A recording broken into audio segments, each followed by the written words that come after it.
Hey everybody, how's it going? So my schedule's pretty jam-packed right now. I'm waiting to pick up one kid from school.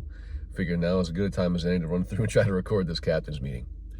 So, the tournament is on. Let's start there. The majority of the rain, thunder, all of that looks like it's going to play itself out today, Friday, and tomorrow the precip as of right now looks like it's really not going to be there, or if it is there, it's going to be minimal. So, the tournament's on. So let's get into the details. What I will do with this video is I will overlay a lot of graphics, aerial photos, and information so you know exactly the areas I'm talking about. But let's start at point number one. The tournament is at Mariner Point Park on the Gunpowder River.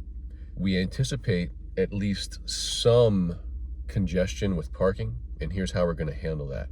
Check-in starts at 11. 11 a.m. is when check-in starts. I'll put on the graphic where the location of the actual check-in station will be. But out there at 11, we will have your event ID cards for you. We will check your bump boards. If you need to buy a bump board, make sure you've coordinated it beforehand, but we do have those on hand as well to be able to sell to you at the actual check-in. So, in terms of parking, what's the planning here? If you have a trailer for your kayak, definitely bring it. Usually at Mariner Point Park, the last parking to run out, I don't think I've ever seen it maxed out actually, is the trailer parking. So if you have a trailer, definitely bring it. It'll help you secure a parking spot. If you don't have a trailer and you do not have any available parking, here's how we're going to handle that. We're going to have Legion of Anglers staff on site at check-in, and we're going to run a bit of a shuttle service. We've identified some parking that's about, I don't know, about 2 blocks away or so, maybe 3 at most, from Mariner Point Park itself. So what you would do is you would get there, unload your kayak, preferably probably at the soft launch area. Again, I'll put a note on a graphic here for where that should be. But you essentially unload all your gear. We'll be keeping an eye on it for you around the check-in station.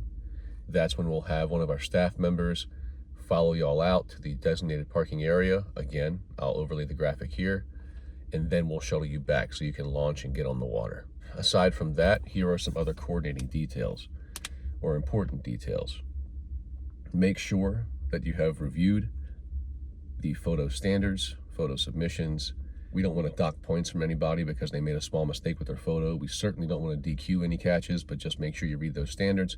We have a link to a video as well that shows you exactly how to measure these fish and things to look out for. A reminder, so I'll try to post this in time for those who still have to register, is a guaranteed payout of $400 minimum for big bass.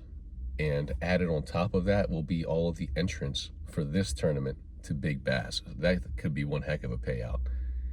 And we'll see how tough the snakehead fishing is out there tomorrow. But you almost always go to Mariner Point Park and catch bass. There's a lot of bass there for a lot of reasons. But in the event we do have inclement weather, I do want y'all to be prepared for that. Have your rain gear.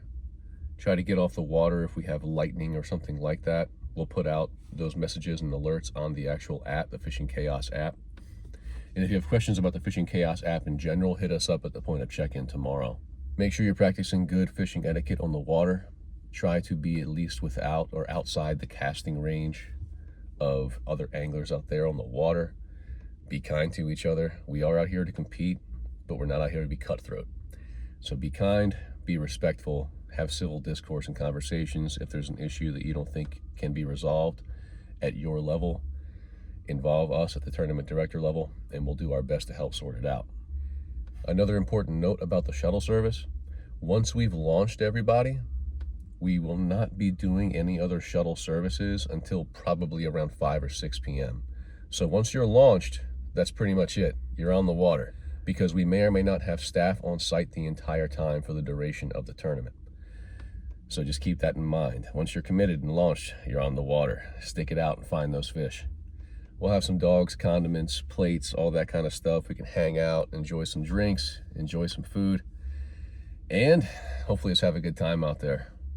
Now, the wind forecast for tomorrow does look fairly significant. That's unfortunate, but that's just part of tournament fishing.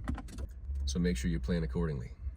Try to find those wind-shielded spots, but more importantly than that, make sure you're being safe out there. Watch for the chop. Don't get caught sideways. You shouldn't have any really big waves out there, but we do expect a fair amount of boat traffic because we're expecting the striper fishing to be out there in force. So make sure you keep an eye out for them.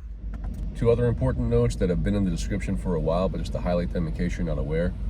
The only acceptable measuring boards are catch boards. They can be various lengths, that's up to you, but it needs to be a catch board. We'll verify that at check-in. And for your lip grippers, if you plan on using those for snakehead, which I highly recommend, make sure they are the metal-tipped rotating type.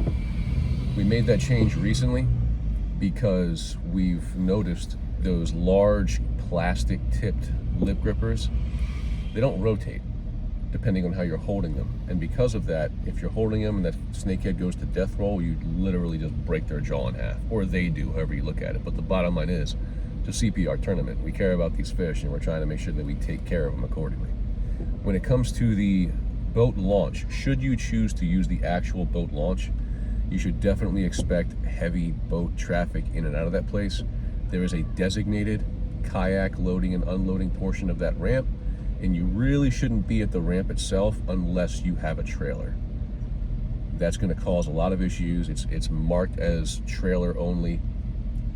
That ramp is kind of notorious for folks either A, having issues knowing how to back up a trailer, or B, getting into various altercations.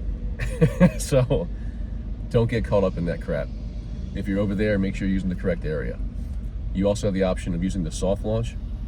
The soft launch is farther down in the central trailer parking only area. That's the one I would recommend using, but there is a portion of the main ramp that is designated for kayaks. Just make sure that's where you are and you're not in the boat area.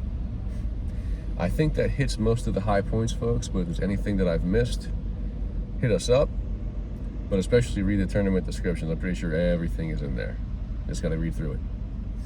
But thanks for joining us out there. Looking forward to seeing you around 11 a.m. tomorrow. I'll get there a little before that, make sure we're set up, but it'll be about 11 a.m. tomorrow. And good luck in the tournament. We'll see you then.